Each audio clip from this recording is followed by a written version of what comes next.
There's an old saying that the price of freedom is eternal vigilance, and there is some considerable truth to the axiom.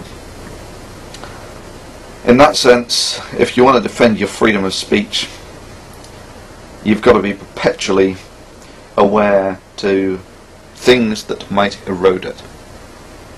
Second thing that you need to be aware of is asymmetric strategies when individuals have to deal with large corporations, governments, monopolies, this sort of thing. And that can be eloquently summarized as, if you don't stand together, you'll get hung separately. In this fashion, I want to bring your attention to some of YouTube's recent actions. A while ago I instigated a protest against YouTube called YouTube versus the Users. There were 3 parts, part 1, part 2, part 3. All of them had tens of thousands of hits on them. All of them were mirrored a couple of hundred times at least a piece. And if you now type YouTube versus the Users into a search engine, I find nothing on any of the videos at all, despite the tens of thousands of hits, despite the hundreds of mirrors. Right? And I've been in contact with people around the world. Some of them find something, others find nothing. And I find that exceptionally disturbing. Firstly, and it's almost a direct Orwellian rewrite of history. That's pretty distasteful stuff. Secondly, it shows an intent on the part of YouTube that they are willing to manipulate the system to their benefit. Now, many of you will say, well, where's the problem? They're a company, they can do whatever the hell they want. If you don't want to use it, don't use it. No. Influence without accountability is the root of corruption.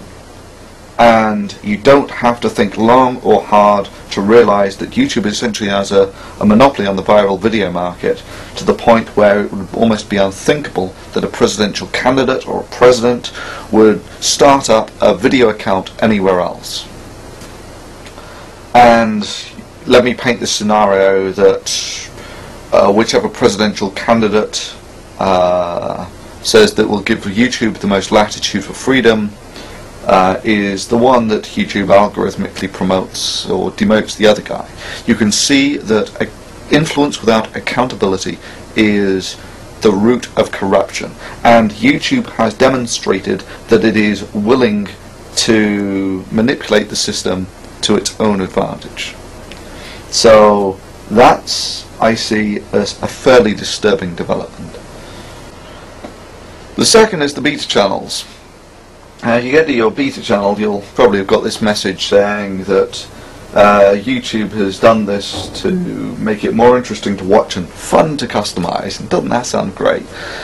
Well, that's obviously bullshit. In that the beta channels have been almost universally unpopular, to the point where when YouTube tried to introduce them a few months back, the backlash essentially forced them to delay the introduction of the beta channels by 2 months, and now they've done it on a rolling schedule to not generate so much of a backlash.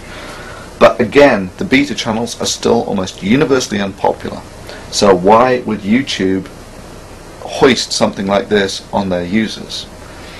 And in interpreting YouTube's actions, I make the assumptions that they've got a lot of smart people working for them, and even though they're losing money today, this is actually part of a plan to make money tomorrow, and I see these beta channels as part of that.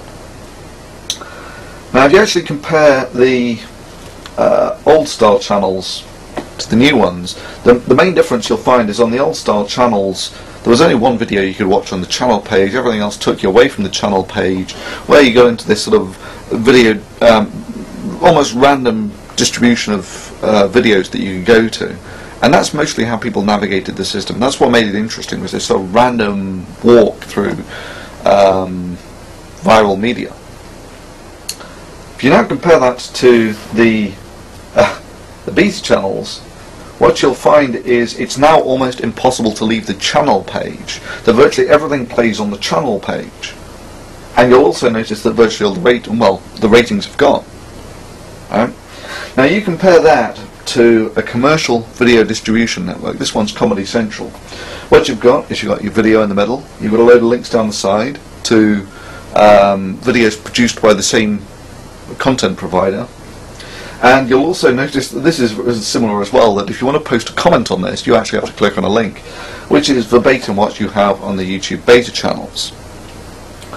So the main reason that I see that YouTube has gone over from the old style channels to these beta channels is for the commercial content providers. If you like, the commercial content providers can produce a lot of traffic and produce a lot of money. So YouTube is obviously inclined to service this community more so than the bulk of what made up the body of YouTube previously. And obviously ratings in this sense don't really serve any benefit to commercial content providers, in that if they're actually putting out junk, they want people to watch it. They don't want people to actually see the star rating and know that it's junk and not watch it from there. They want people to watch it irrespective of whether it's junk or not. So this is the main reason that I think that YouTube has come over to the beta channels, is it's turned what was a system where you essentially navigated randomly through the bulk, through media that was produced by the bulk of the people, YouTube, yeah, it was media produced by the people, and randomly navigating through that, it's now morphed into what is essentially a commercial video distribution network designed for people watching videos by a relatively small amount of people who produce commercial content. And in that sense, it's more a clone of the Comedy Central homepage.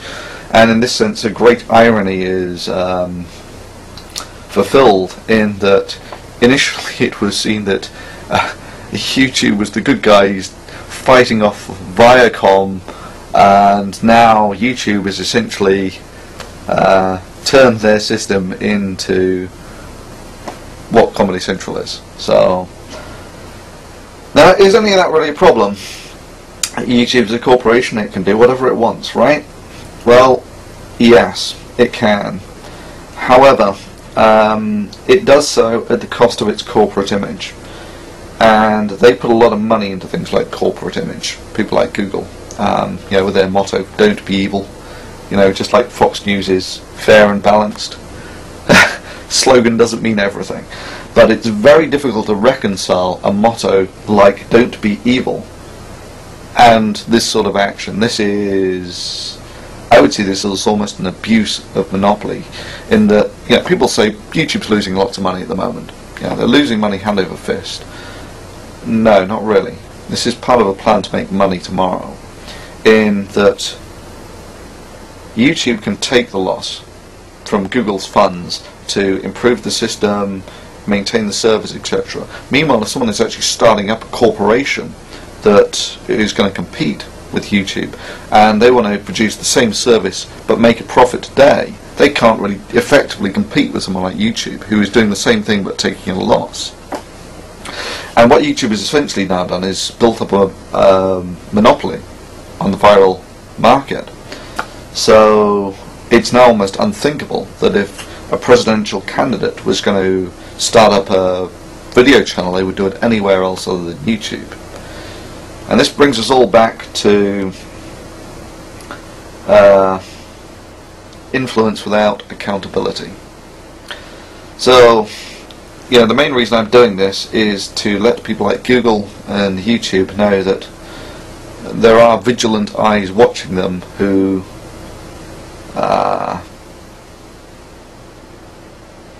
recognize the virtues of free speech in our society and what you have to do to defend it.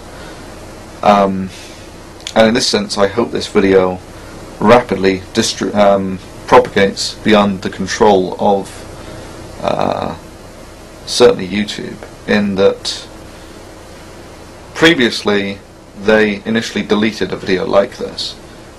They reinstated that video, but they've now sort of removed that portion of history from their search engines. So in many senses, having this propagate beyond YouTube's control is important. And secondly, this is like what we as users can do to generate influence in YouTube. It forces them to make it a fairer and more open forum in order to maintain their corporate image. The second thing is this will hopefully gain the attention of some politicians who will realise that having marshals like Google in charge of virtually the entire information on cyberspace is a dangerous precedent, and that if information that you put out doesn't appear in Google, to a large degree it doesn't exist in cyberspace.